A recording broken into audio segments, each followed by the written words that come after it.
Good afternoon, good morning, and good evening to our viewers from all over the world. I am Ivy Banzon Abalos, Executive Director of the Department of Foreign Affairs, Office of Public and Cultural Diplomacy. We are now midway into Tracing Our Roots, a webinar series on Filipino pre-colonial ancestors brought to you by the Department of Foreign Affairs in partnership with the National Quincentennial Commission. Last week, we discussed with Dr. Ambeth Ocampo and Assistant Secretary Eduardo Menez the contributions of Dr. Jose Rizal in shedding light on our pre-colonial ancestors' lives and how he raised awareness about our pre-colonial history. In today's episode, we will continue raising awareness on our pre-colonial ancestors and their way of life, particularly the Subanen. Before we begin, we would like to inform everyone that we highly encourage you to share your thoughts and ask questions to our speaker through the comments section. Our technical team will collate them to be asked during the question and answer session after the presentation. Our speaker for today's episode is a visiting scholar at Ateneo de Zamboanga University who holds a master's and doctoral degrees in history from the University of the Philippines and was a former associate professor and chair at the Department of History at the Ateneo de Manila University. Her published works are on the topics of warfare, the early Christian missions, nationalism and urbanization, and a translation of a 19th century book by Felice Laureano. She has also curated exhibits tracing diverse historical concerns such as the revolutionary press La Solidaridad, Philippine postcards, Zamboanga, and Malaysian history. She continues her research on the Malay world, the global trade systems, warfare, and interconnections in the region, and is currently working on a visual history of Zamboanga.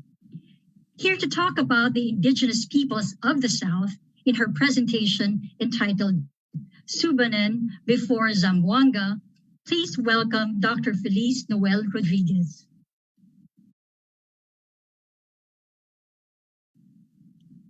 Thank you so much, Ms. Ivy, and thank you as well to the Department of Foreign Affairs and the National Quincentennial Commission for inviting me to share history from my part of the region. As you all know, this year is the quincentennial of Ferdinand Magellan's fleet's arrival in the Philippines. So, as we celebrate how a local leader, Lapu-Lapu, successfully mobilized the people of Mactan to defend themselves against Magellan's third attack, we also take notice of the peoples encountered and their ways. From the first encounter of the people of Homonhon, whose first act was offering food, to Raja Colambu of Butuan, who was actually the handsomest person according to Pigafetta, with jet black hair to his shoulders, body fully tattooed, and with storax and benzoin to protect him from sun and wind, and who glowed when he smiled as there were 3 spots of gold on every tooth. And not to mention all the gold earrings and others. We can also look at Raja Humabon in Cebu, the trade system that was going on, the Sanduguan or blood compacts that took place, and many others. Antonio Pigafetta chronicled the expeditions and gives us descriptions of the material cultures and ways of the peoples they encountered.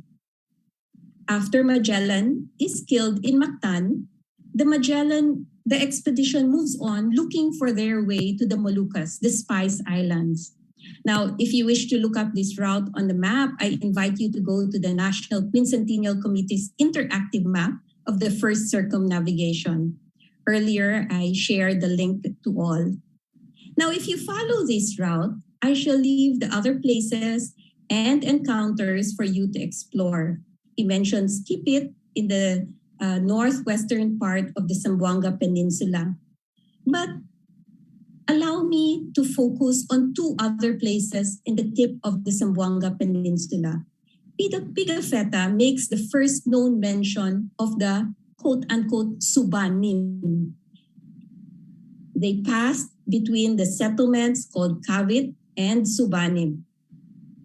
In these islands, they stayed for 2 days and loaded their ships with cinnamon, as these two settlements of Cavite and Subanen produce the best cinnamon that can be found. So take note, interestingly, they exchanged and received 17 pounds of cinnamon for 2 of the large knives, which were taken from the governor of Palawan. Now, here's the copy of the map that is part of Pigafetta's manuscript, where if you look to the upper right corner, Subanen and Cavite is mentioned.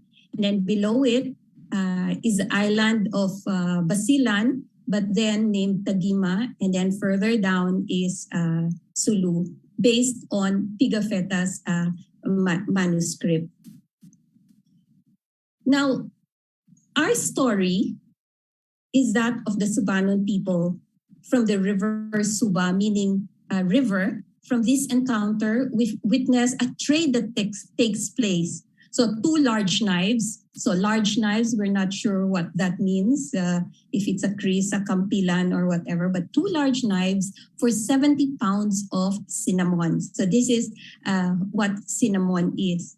And possibly because of this trade, the name given to the peninsula in the 1598 Petrus Kairos in the Insulae Philippine map, the first map of the Philippines actually that was printed, Philippines printed separately, would be canola. So possibly referring to canela, which is in English, is cinnamon. And so Zamboanga would be looked at as a possible place to grow this spice called cinnamon, canela. And we shall read this from Legazpi later, and even up to the 18th century with Jose Vasco y Vargas, and studied even by the botanist Juan de Cuellar. But later maps, like that of 1727 by Herman Moll, would still call the peninsula Subana. So before Zamboanga, there was Subanen. So the story of the city of Zamboanga usually begins with the Spaniards building a fort. So the now named Fuerza de la Nuestra Señora del Pilar de Zaragoza, it is part of the written history of when the Spaniards came to our land. But here, so this is the Spaniards coming to our land. So let me tell you very briefly the story of Zamboanga City that emerged from the fort. So here you will see a map of La Caldera, so but of the later 18th century, but it was built earlier and made like a base, but only for a short period. But they saw the importance of this at the tip of the island. So it was used as a base for colonization, for Christianization. And it is important that to note that the context of the Subanen. So for the Spaniards, it was important to build the fort because for many reasons, so to continue their raids and continue colonization, Christianization to other parts of the Philippines, of Mindanao then. And here we shall see together in Mindanao, you have to the east would be the Suban, the Maguindanao area, and then in other parts, lower down south would be Basilan, for example, where the Yakans were, and some of them would migrate also to Zamboanga, and then of course the Tausugs and others. So here, there was a need to build a fort.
Oh, excuse me, Dr. Noelle. I think we lost your audio for a moment there.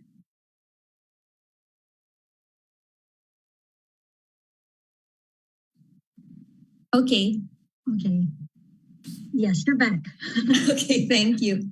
So from here, just a short history of the history of Zamboanga City, which we know, and the story of how the Spaniards built the fort, and this is an example of the fort.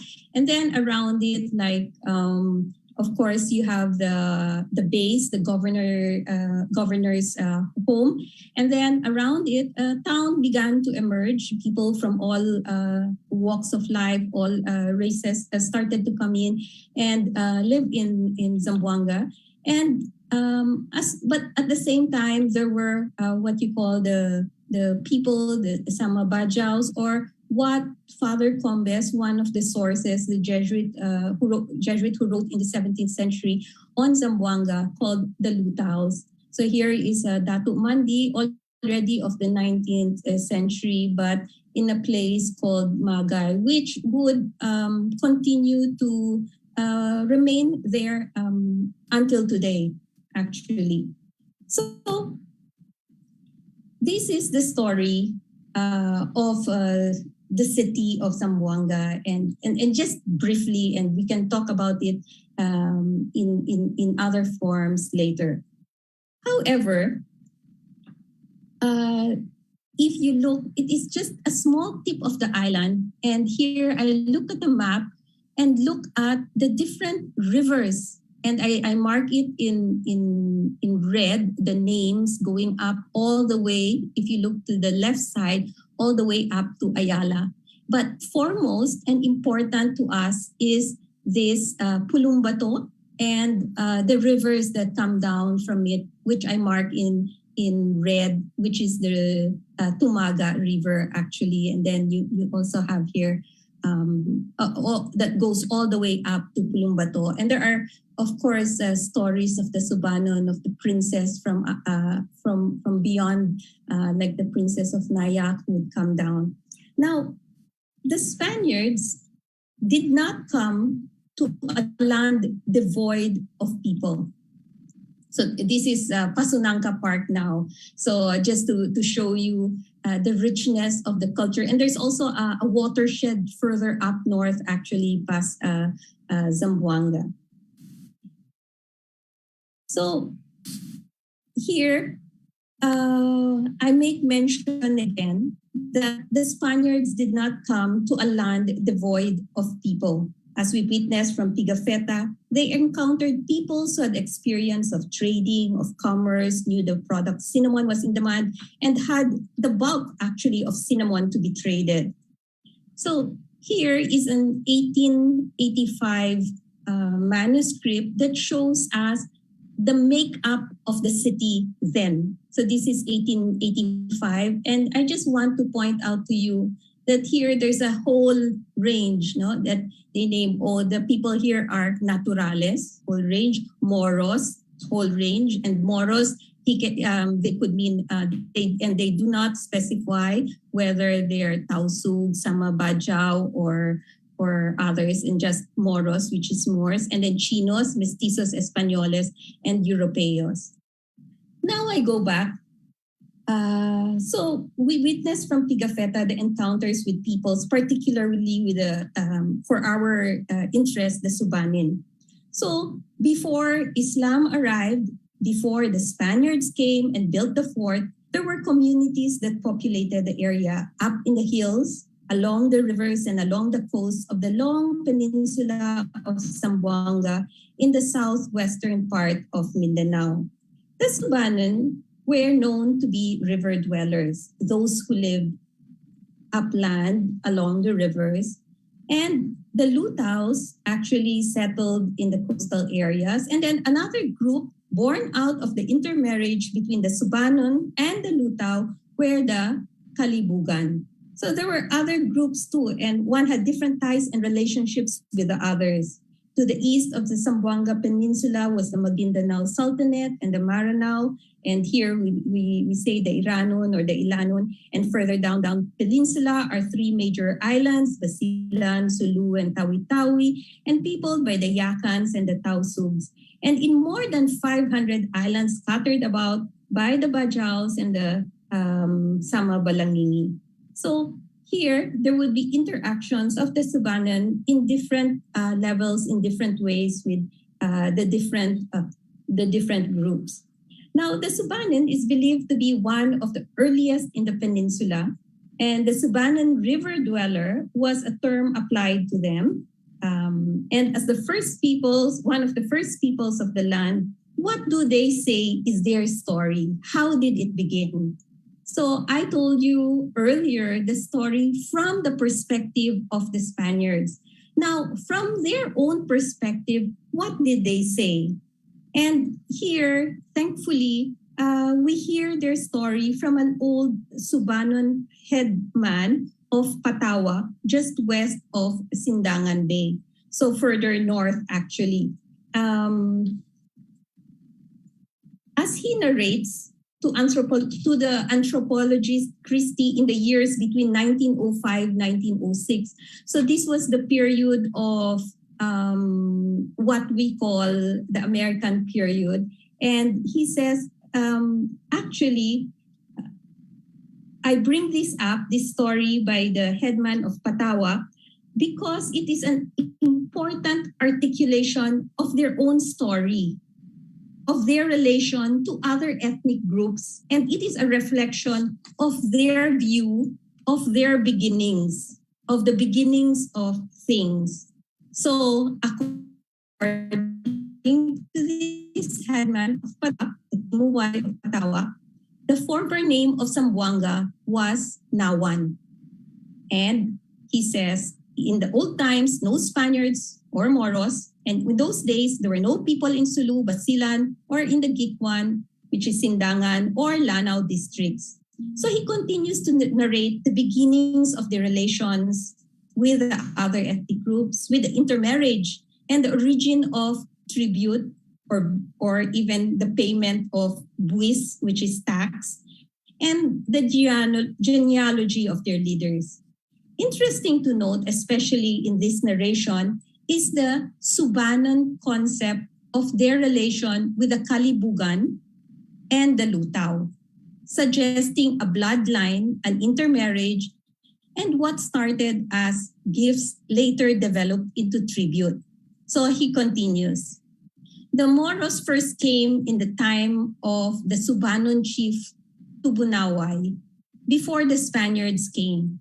Tubunaway was a great hunter of wild pigs. He had a hunting lodge on Lake Lanao, another on Sibugay Bay, and a third on the Gikwan Sindangan River. And Tubunaway was chief of all the Subanen. They lived at Nawan, not on the shore, where the town of Zamboanga now is, but on the hillsides above. They felled trees and planted rice and between the stumps. And at this time, he says, and then he continues the story now. And he says, actually, at this time, there were two brothers from Mecca, Asam and Salingaya Bungsu. And one day they arrived in Sulu. And one day they opted for a race to the big island in the north. So Salingaya Bungsu went on because his brother Asam's rudder and oars broke and he settled in Balaba. So Salingaya Bungsu, seeing a river flowing into the sea at Nawan, the river is the river of Zamboanga. And he entered this river. And the Subanon lived not on the coast, but up in the hills. So at first, he did not see the Subanon people. So the people from Mecca saw no sign of men and thought that the island was uninhabited. They settled down to fish with their nets. And one day, after heavy rain, they saw broad green leaves of the taro, wisps of rice straw, and calabashes and stalks of sugarcane floating down the river. And this indicated the existence of the people above. And so they left fish on the flat stone on which they were resting. And they wanted to show that they came as friends, and also with the hope that the people of the hills would go down and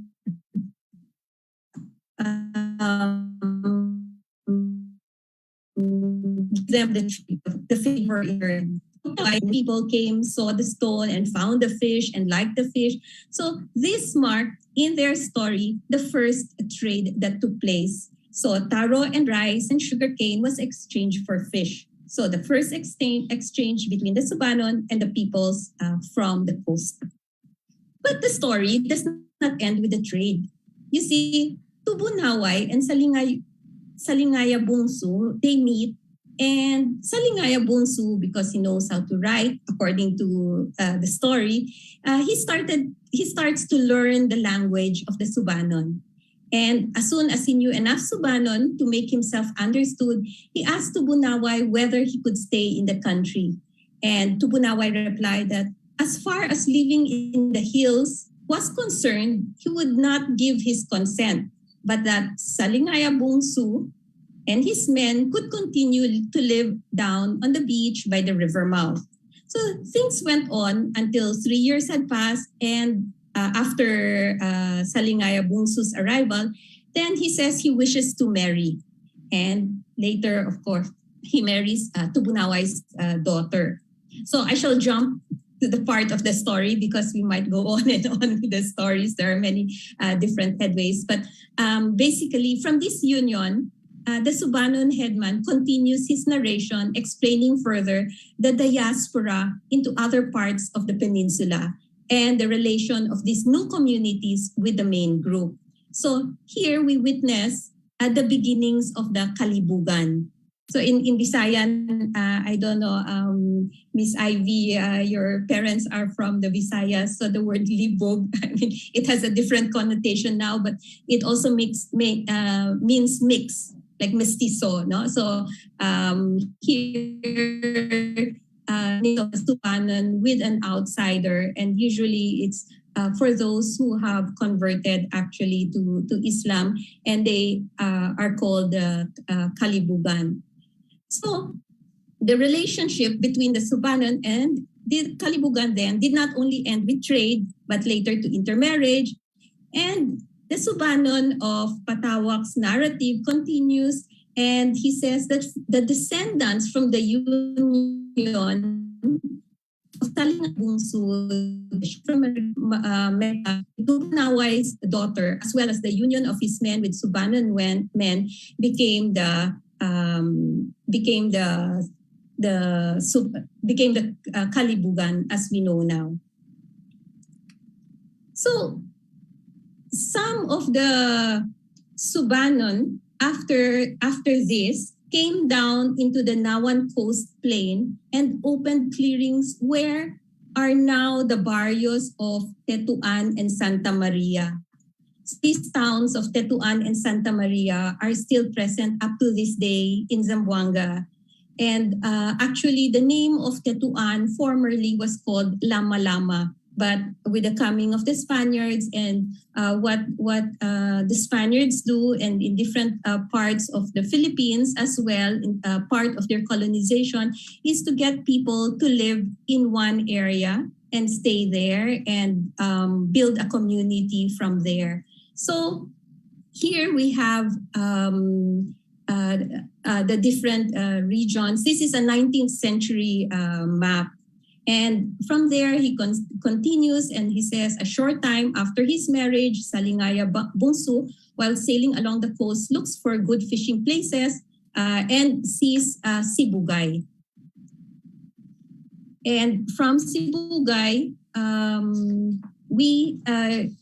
he narrates, of course, all the descendants, and he goes on and looks at the other ancestors of the Subanen. And at that time, tribute was ongoing. And he says, actually, the tribute started when the parents started giving gifts to their grandchildren who were Kalibugan and or other groups. And this later on became forced giving, forced tribute from the Subanen to the and it continues on, and I shall not go on with the other groups, but I want to make mention because after Tubunaway dies, and then he has another son, Lumayag, and then another one in Sandangan, then Sagjaku, and here he says, in his time of Sagjaku, the Spaniards arrived. So take note, according to Christie, who is the anthropologist who is noting all this down, that according to this Subanen tradition, the Spaniards arrived in Mindanao in the 4th generation after the arrival of the first Mohammedans. And here, Sagjaku died in a Spanish prison because he would not give up his Subanen customs to become a Christian. And then he was succeeded by his brother Dumulong, who went with his people to what is now named Ayala. So here, if you look at this map to the farthest right corner, left corner of Ayala in red here in this rectangle, actually, this was, he said, this was formerly and in earlier maps called Dumulong. So Dumulong actually was the headman then, and he went here with his people in this area, and after the Spaniards, of course, used this also and put up a community, and later on the name Dumulong was changed to Ayala. But even before Dumulong, the name of the area was called Maliwala by the Subanen. So when Dumulong died and was buried there, so just a quick story. The Jesuit missions also went and did what you call town planning, where they got people to live together. And in Dumulong, which later on became Ayala, we have here Father, I think, I'm not sure which Jesuit priest, Father Quintana possibly, I'm not so sure, but with the Subanen. This is a 19th century photograph when they started the mission. And this is also another 19th century photograph of Ayala then, when they just started, getting people to live in this place. And if we look at document 1885, here we can see that Ayala is made up of Naturales, Moros, Mestizos, Europeos, and Subanos. The other areas like Las Mercedes, Santa Maria, Tetuan, I don't see the word Subanons as members of the community, except for here in Ayala. And they tried and they continue to try to build other communities like in Nueva Rius, in Patalon and everything. But from the story of Patawak, and I shall just go on, he continues and he says, when Dumulong died, he was succeeded by his son Sumambul. Then came his son Sapal, who moved to Tinuba between Patalon and San Ramon. So here in red, right below San Ramon. And then the next stories, we see that they move further up. And he says they move all the way to Patalon, and then all the way north to Sibuko Bay, and then to Piacan, to Siocon, and even later to the area what is called Sindangan Bay. So that is the story of the perspective from the side of the Subanen. Now, to give you a quick historical overlook. So when the Spaniards left 1899, the Americans came 1899 to 1903. It was the military rule. But what is important here, and I'm bringing this up because for the groups that are not under their complete hold yet at that time, they called the tribal wards. And later on, these tribal wards would be called municipalities. But the Subanen people, some of them would, of course, remain, but others would go forward, more upland and out of the reach of political power. So here in the 19th century, we have the different ethnic groups, and yes, mentioned in the part Zamboanga, which is, and here it says Subanons outlined all throughout. Now, this map, it was done by the anthropologist Christie. And here I'm going to share with you just briefly, just to give you an idea of what the Subanens were, who occupied different regions of this peninsula. And he did an ethnographic study in 1905, 1906.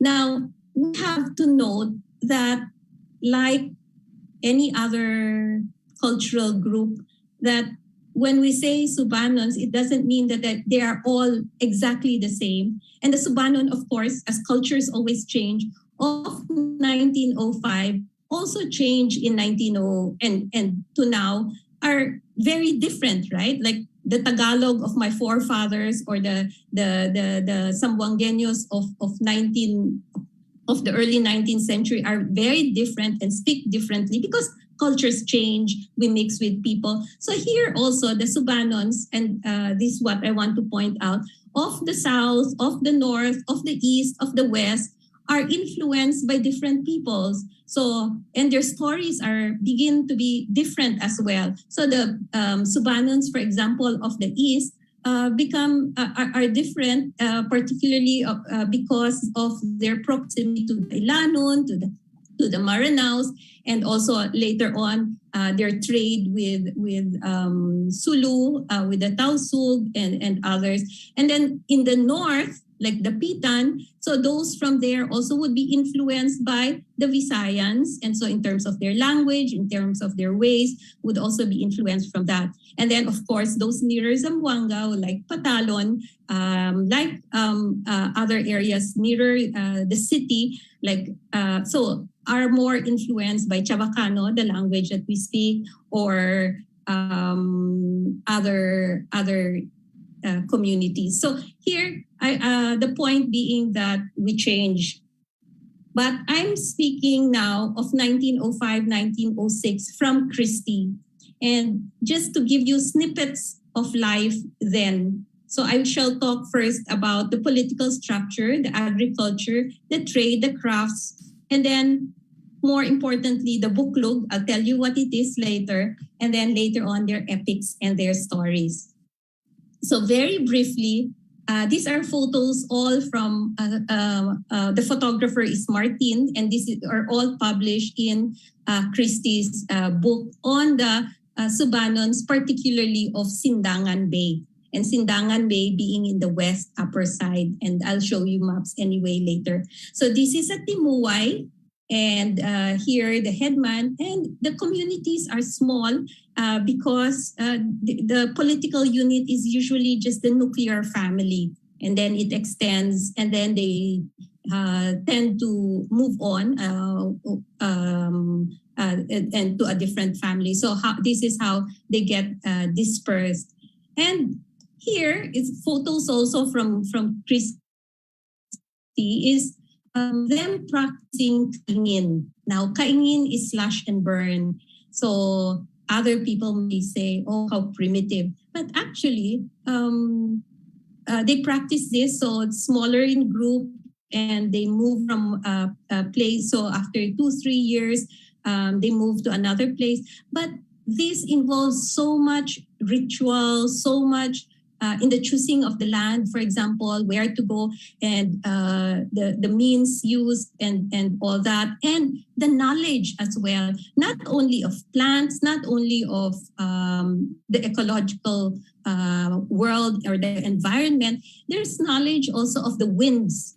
When is it time? And there are words for different seasons, for example, and when it is time to move, and even the astronomical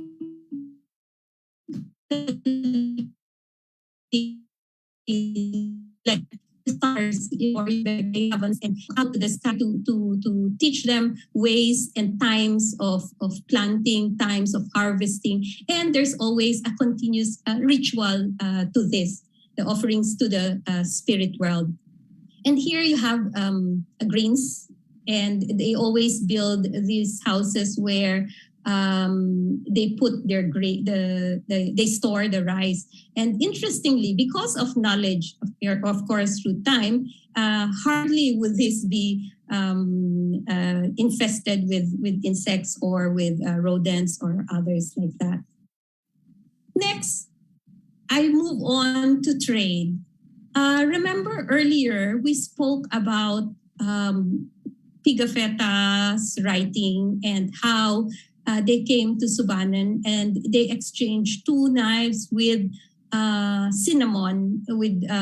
And here we can see that from all the materials, according to they don't have much wealth. They move from place to place, so they don't acquire big furniture or anything like that, because they practice the then 1905, 1906, the kaingin or the slash and burn, and they move from place to place every few years. So here, the products that they get in terms of trade are the jars and the gongs. And take notice, very important for them are the Chinese jars.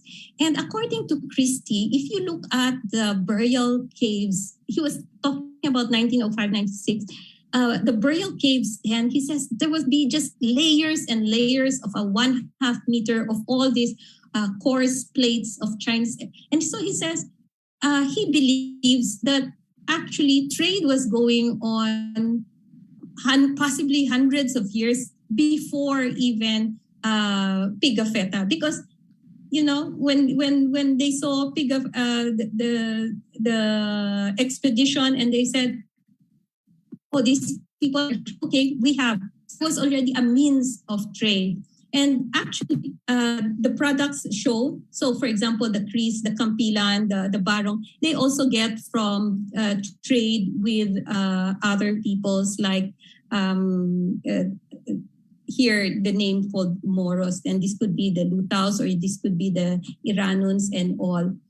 And interestingly enough, when you go back to these Chinese jars, there was as early as 1906, according to Christie, a group of people, of Dayaks, an ethnic group from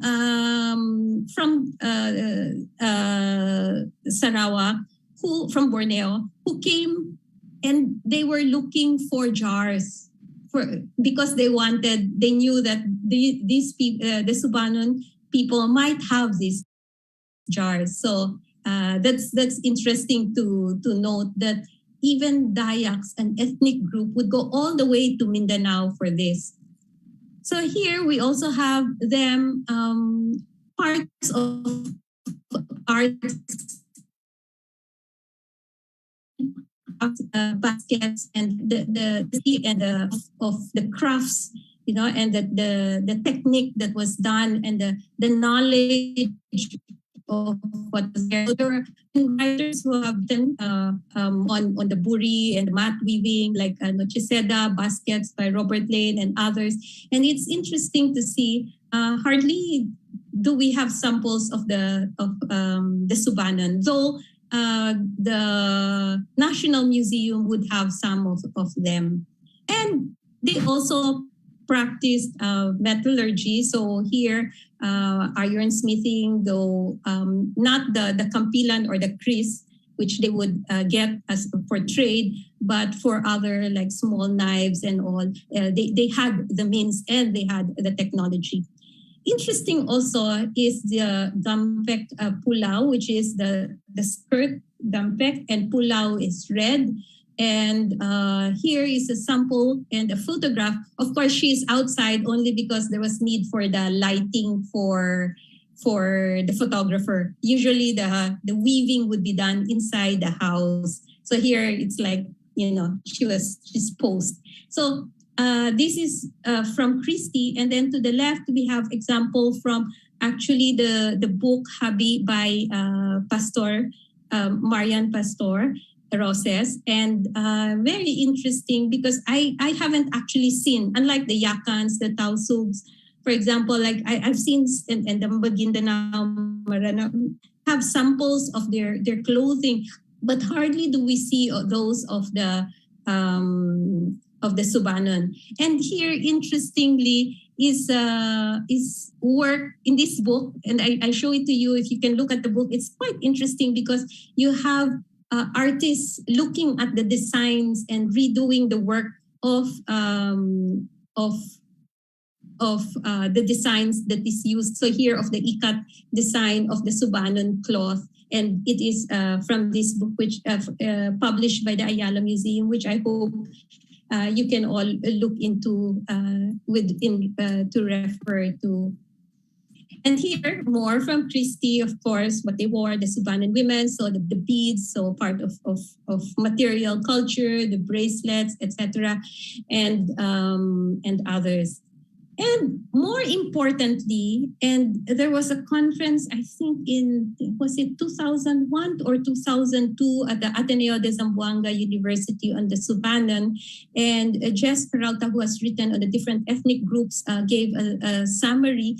And he mentions that of all the papers presented, one conclusion that he made was that this is most special to the Subanen, the buklog, which is the building of a platform for a ritual. And I will talk about it more later, where it goes on, where there is feasting and drinking and dancing and the playing of gongs and all. And it can be for many different things. And you can read more about it later for marriages or for Thanksgiving or for funerals. So the buklog is the building of the platform, and a number of things goes on. So here's example of dancing. Of course, this is staged, this is outside, but just to give you an example of 1905, 1906 version of the dancing. So aside from the buklog, which we'll go to later, and maybe I can show you other materials on it, are the epics. And here, in these two books, one, the English version, and the other one is translated to the Tagalog version. The other one to English, the other to Tagalog, of the epics. Now, you see, the Subanen have here we have three samples that have been transcribed, translated, but actually, in that conference in Ateneo de Zamboanga, I think they mentioned that there was possibly 10 epics of the Subanen. And here we're just talking about those that have been transcribed, no? But hopefully we can do more to make sure to preserve the others. So here we have the tale of Sandayo, and it was sung by Perena, transcribed by Virgilio Resma, published in also in Kinaadman and the books mentioned earlier, and it has 6,577 verses. So the singer must have a good voice and also must have the memory, to remember the entire epic. And it's not sung only in one day, or it's usually sung at night. And I think there's one that was sung for 42 hours, not consecutively, but every night, or for how many days, or 7 days, but anyway, this is just a sample. So Guman of Tumalinaw, 4,062 verses, and then the Kingdom of Kebuklagan, sung by Leos Ambos, 7,590 verses. And I've read them, of course, in translation, since I don't speak Subanen, and it's most interesting. I mean, it's like it should be made a Netflix version, of this. As you go, from the tales of fighting, of rituals, of so all the ingredients of a great epic, like it's there in these tales. But aside from this, you have many other stories. And one thing that was mentioned was that the Subanen love to talk, love to argue. And so even in court cases, it's like it can go on and on only because they like the play of words. So here you have transcribed already the Subanons, and the one done by Antonio Enriquez, his wife, Joy, actually did from the Lapuyan area, which was the eastern side. There are others of the more northern area. So the one that I enjoy is the works by Joy Viernes Enriquez, and it was narrated to her by a Timuay who has actually studied and has become a doctor. So he's a medical doctor. So Timuay Mangura Vicente Imbing. And so you can read the stories, and I invite you to read all those stories, especially now during the lockdown. They're most interesting. But I end talking about the lockdown. I end with another more hopeful photograph. But I'm showing this photograph from Christie because this was in 1905, and at that time there was smallpox. And among the Subanen, and only among the Subanen can we see quarantining, the idea of quarantine, of making sure people don't go, if you're sick, if there's cholera, right away. So here, he couldn't do his work and interview people because what they would do is they would put signs. There's somebody here who has not COVID, but at the time, smallpox or later cholera. Like if there's a sickness, they know there's a sickness and that they shouldn't mingle. And actually a house is built separate for the sick person, separate from everyone. And what they would do is just send food. So knowing the concept of quarantine, of separating the sick and of addressing it. And of course, I didn't mention earlier, but very important in Timuay life, in Subanen life, is the Balian, which I don't know if I pronounce it well, which is the they call the medicine man, the person who is the mediator between the real world and the spirit world. And they believe in spirits, and always in the buklog, in all the rituals, it's always appeasing, the spirit world and making sure that they all are not disturbed. And so I end here with this photograph because this is gasi rice wine, and it involved, so of course the jar, the Chinese jars, which is very important. And actually, like they say that to store it. Sometimes they bury it under the ground, and then when they need it, that's when they bring it out again. And it takes days, to make this wine, where they put not just Stanley rice wine, but herbs, certain herbs, and of course, the longer it is, the stronger or the better it is. I haven't tasted it, so I don't know what it tastes like. But also, they put reeds as straws in the drinking of this. And so I end here, but I'd want also to invite you all to the fact to study and to look further and to see that there are commonalities. Of course, there are differences, but there are also commonalities with other parts of Southeast Asia even. For example, the coloring of the teeth, making it black, or putting, here I haven't seen putting of gold in the teeth like Raja Colombo, but the filing of the teeth and blackening it, because they say if your teeth are white, you're just like all the other animals whose teeth are white. So this is a way of beautifying yourself. So the concept of beauty as well. And then betel nut chewing. So the practice of that, which the nganga, what we call nganga, is in all parts of Southeast Asia. And here you will read it in the epics, you will read it in the stories, the offering of the nganga.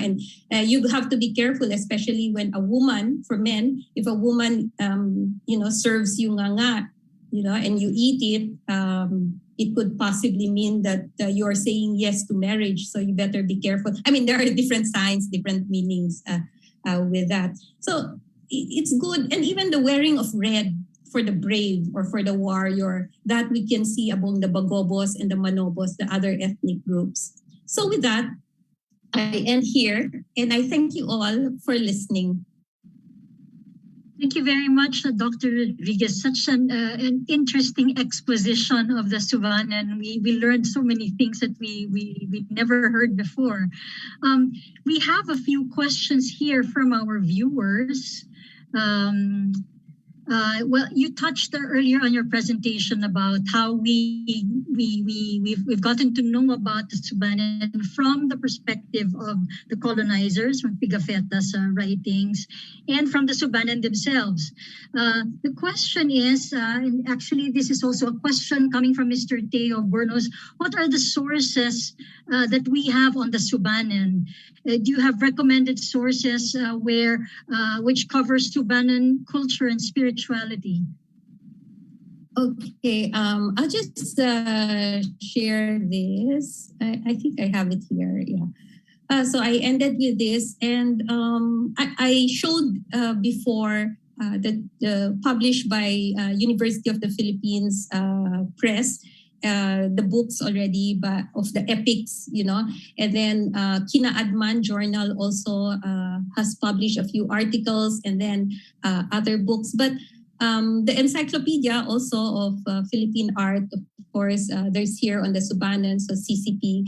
But I just found this a few weeks ago, and it's very good. This is the documentation of the Buklog Thanksgiving ritual of the Subanen by NCCA. Here's the program, the International Research Center for Intangible Cultural Heritage in the Asia Pacific region, and the National Commission for Culture and the Arts. And it is a guide, even for the Subanen themselves, to look back to. And I think it's available online. It's for free. You can look at it. And here are a few photos. So what I showed you before, of course, black and white. But here, they documented a Thanksgiving booklog itself, So it would be very interesting, to look at it as well and read the epics.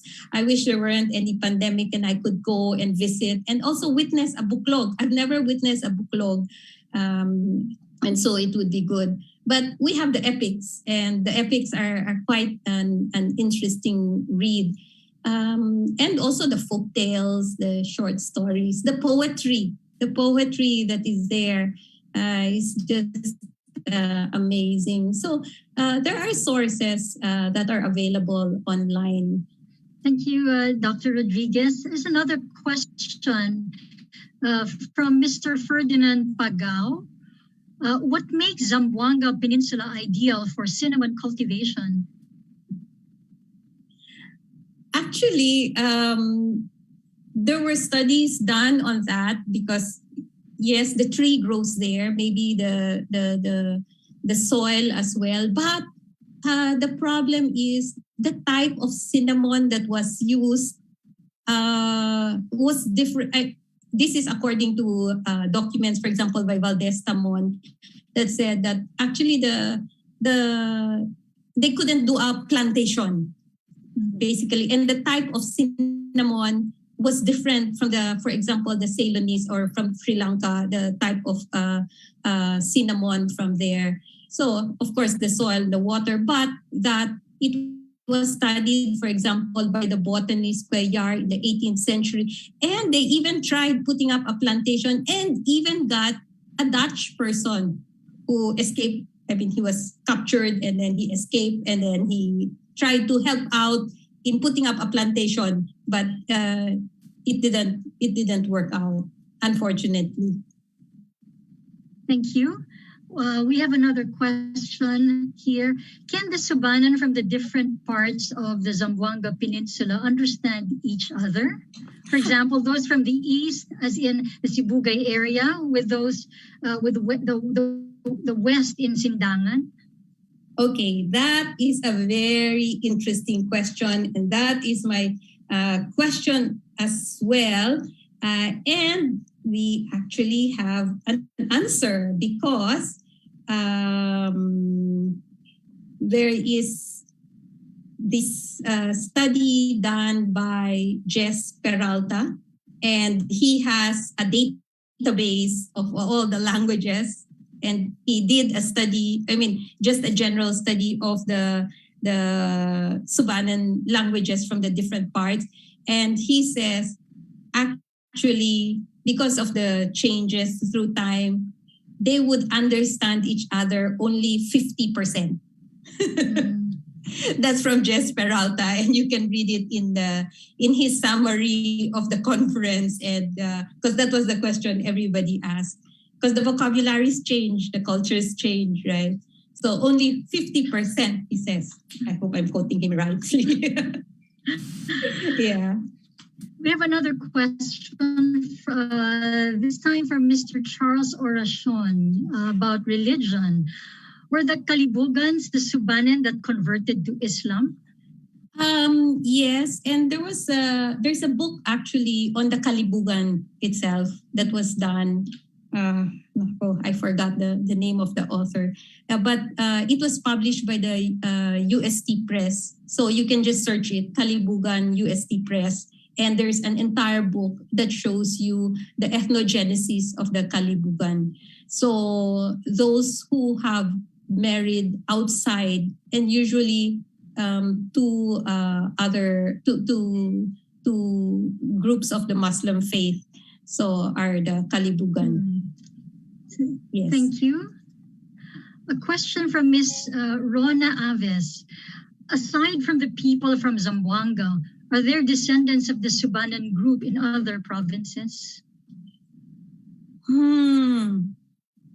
That I have no idea of the Subanen. No, unlike the Lutaos or what they call Lutao, the Bajau or Samalaut or Samals.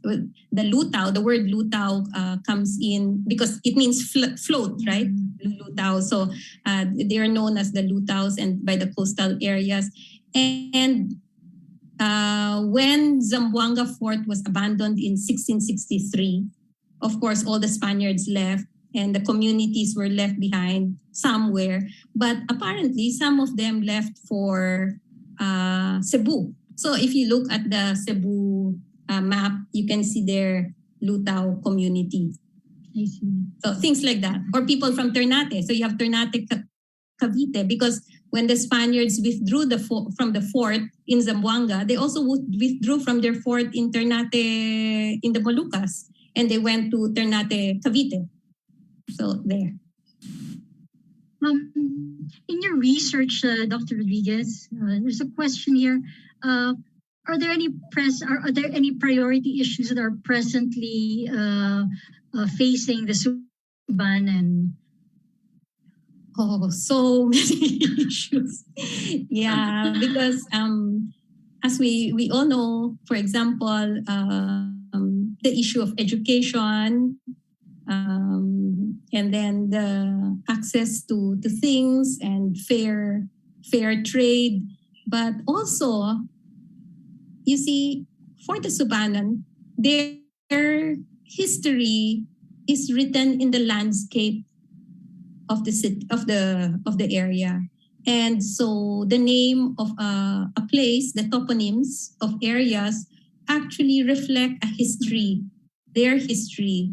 And as we know, slowly those names are changing by forces that they cannot control. And so does that mean that part of their history as well is being erased? So Baliwala becomes Dumalong, Dumalong becomes Ayala. So the names change. So when the next generations look at the land and see the name, will they remember the name? And yet, they're very resilient, their cultures, the epics are still sung, the buklog is still done.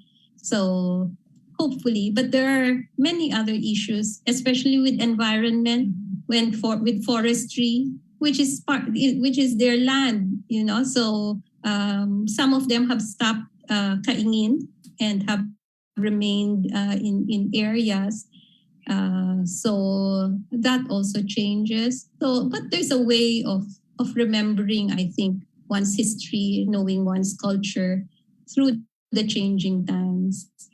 They're very resilient. But yes, there are many problems, especially with environment issues. This seems to be a leitmotif among all the indigenous peoples, the